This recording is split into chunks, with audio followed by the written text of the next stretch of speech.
that comprise it have already been weathered, and yet they're completely protected by the pyramid built over it. For that weathering to occur, they have to have been exposed to the elements for a very long period of time.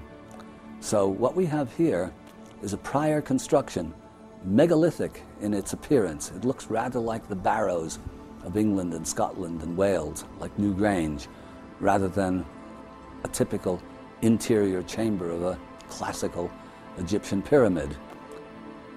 And yet, there is nothing to explain how it could get weathered. It could not get weathered if it were just a part of a single stage of pyramid construction.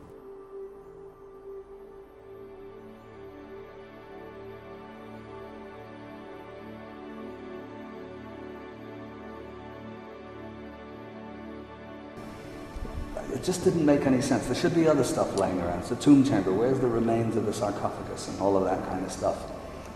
And I just couldn't look at it, and I'd scratch my head and puzzle over it. And then on one of the trips a couple of years ago, there was somebody with me, was the editor and publisher of Atlantis Rising magazine. And he was ahead of me as we were coming up here, and I was coming through the passageway there, and he was ahead of me, and I heard him say, "Gee, look at that. These are very old rocks. This must have been built first, and the pyramid built around it." And I went, "Ah, yes, of course. You look at these rocks, they can't get into this condition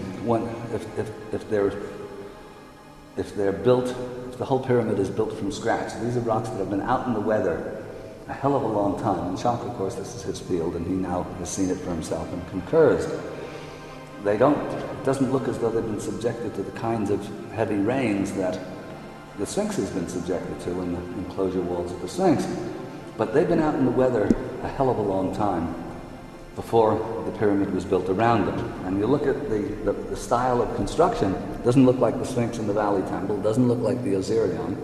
What it does look like, and quite reminiscent of, are some of the larger and more impressive megalithic ruins of England and Scotland and Wales. It has a kind of a Newgrange look rather than an Egyptian look. Well, we're not really sure what we're looking at, Chuck and myself, except that we're damn sure that this is here first.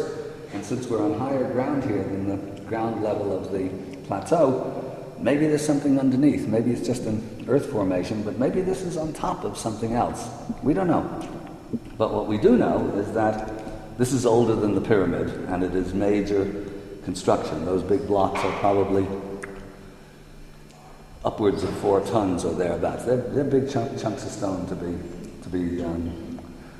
be bandied about. And as you see, they're kind of roughly put into place, but they're not natural rocks. They're rocks that have been, quarried and very roughly shaped, somewhat similar to, let's say, the Stonehenge stones and the stones that go into Newgrange and those megalithic constructions. So while there are